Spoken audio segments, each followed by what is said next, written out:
Good morning, students. Let us start with the next chapter, chemistry in everyday life.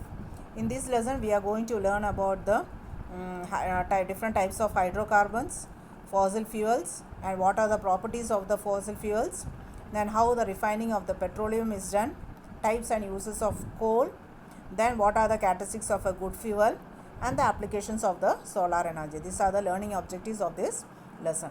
As we know, these fossil fuels, they are found in our earth's crust because of the decomposition of plants and animals which were under the earth for millions of years back. And these fossil fuels later on we use as the petrol, coal, or diesel, everything, or kerosene as the fuels for cooking purpose.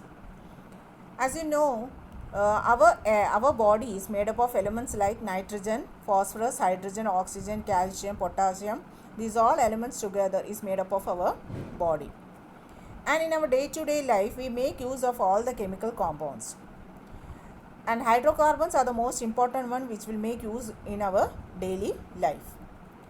Now we have to find out from where does these hydrocarbons come. So these hydrocarbons are more present in the petroleum, coal, and natural gas. So let us learn about how these hydrocarbons or how these fossil fuels like petroleum, coal, and natural gas, or the in addition to that the solar energy, how it is applied to our day-to-day life. So hydrocarbons are the organic compounds consisting of the carbon and hydrogen atoms. So hydrogen and carbons together form the hydrocarbons. They are combustible. Combustible means easily to burn and produce large amount of heat energy along with carbon dioxide and water vapor on burning. And so these hydrocarbons are used as fuels. Now what are the sources of these hydrocarbons? These hydrocarbons are found in the fossil fuels like crude oil, natural gas, and coal. And I actually told before that millions of years ago what all the plants and animals have died and they have undergone under the earth. These all get decomposed and becomes as a fuel. So when they get buried under this earth, the temperature and pressure are converted into fossil fuels, oil, and the natural gas. And these fuels are later on we drill out from these rocks of the earth crust and we'll get it as the crude oil or the natural gas or the petroleum products. Okay, and now what we are going to learn are the properties of the hydrocarbons. Among all the hydrocarbons, these hydrocarbons are unique. They have the unique properties. They have a different properties. Most of the hydrocarbons are insoluble in water. They will not get easily soluble in water. You have seen when you pour a little petrol in a water, it will be floating on the top of the water. It will not get mixed with the water easily. Most hydrocarbons react with oxygen to produce carbon dioxide and water. Hydrocarbons will react with oxygen to get carbon dioxide and water. Then hydrocarbons can be gases like methane and propane, liquids like hexane and benzene, or waxes like paraffin. So they can be as gases also, they can be in the liquid form also, they can be in the wax form also. For gases it is methane and propane, and in liquid form it is hexane and benzene, and in the waxes it is the paraffin. Paraffin all you can see for making the candles or some cosmetic products, all can be made up of the paraffin. Okay, then hydrocarbons are capable of making bonds with one another.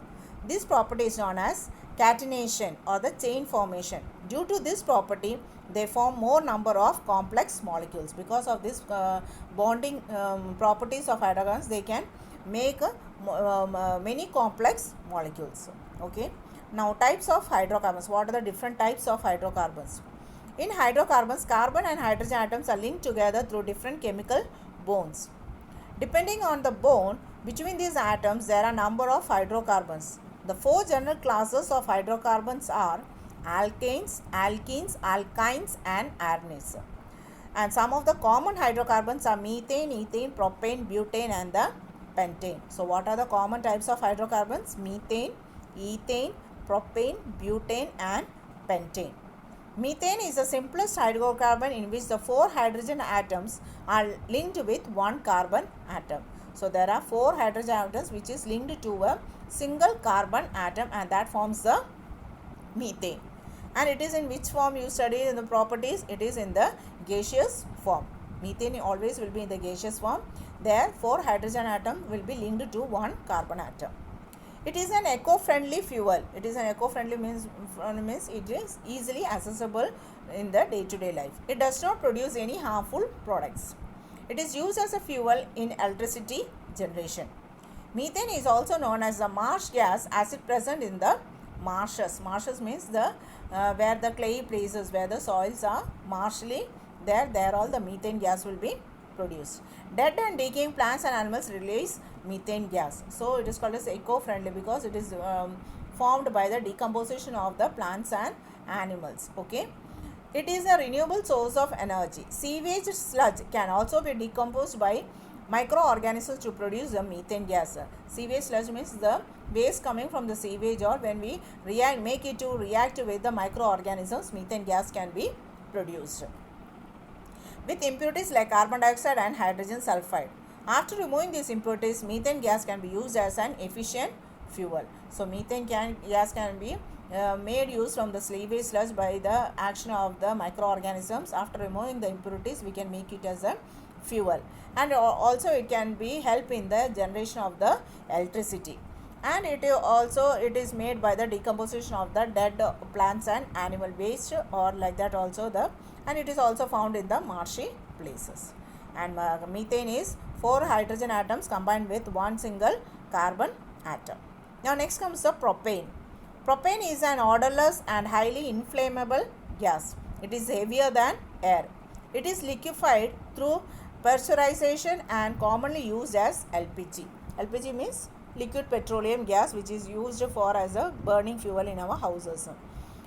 Along with the butane. Propane is used as a fuel in heating, cooking and vehicles. Propane can also be used as a refrigerant. In the refrigerators or in the fridge also we can use the propane gas.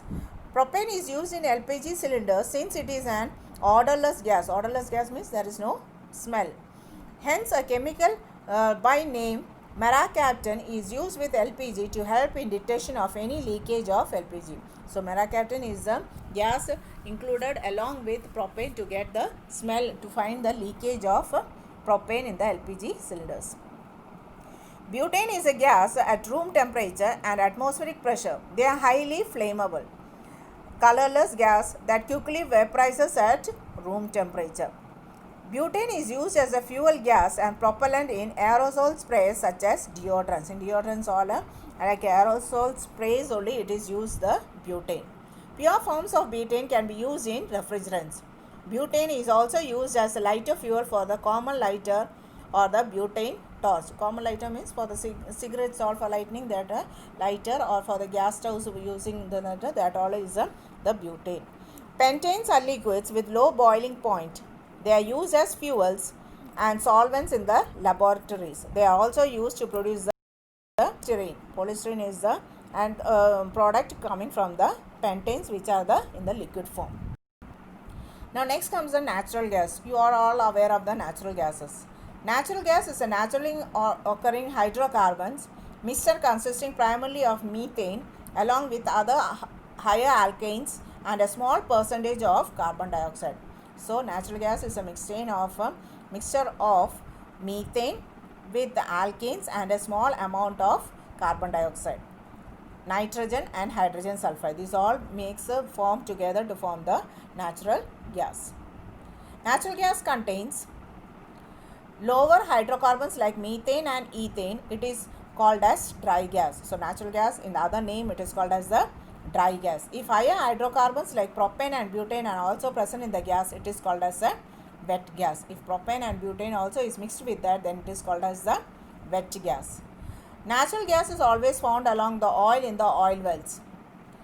The gas is trapped inside a small spaces underground rocks called as reservoirs. These all gases are in between the earth crust in the reservoirs, rock reservoirs only it is found. It's shown in the picture.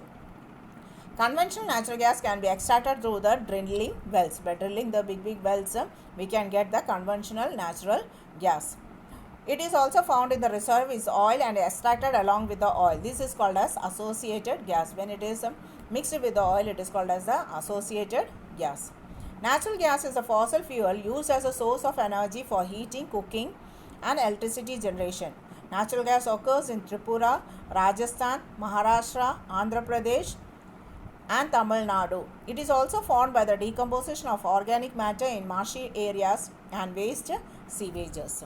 So the natural gas formed by this way contain mainly methane. So since it is formed by the decomposition of the plants and animals, it is also called as a, it is also used as a natural gas, or it is also which contains also the methane gas in it. Now uses of natural gas. Natural gas is used as an industrial and domestic fuel. It is used in thermal power stations. It is used as fuel in vehicles as an alternative for petrol and diesel. When heated, it decomposes and forms hydrogen and carbon. When it is decomposed, we can separate the hydrogen and carbon atoms. Hydrogen thus formed is used in manufacture of fertilizers. It is used in the manufacture of chemicals, fabrics, glass, steel, plastic and paints. It is also used in electricity generation. So these are the uses of natural gas. Now what are the advantages of natural gas? It produces a lot of heat as it can be easily burned. Then it does not leave any residue. Any residue means there will be no any ashes or any products after burning, nothing will be formed. It burns without smoke and so causes no pollution. Since it is no fumes formed or smoke is not formed, there is no pollutions also.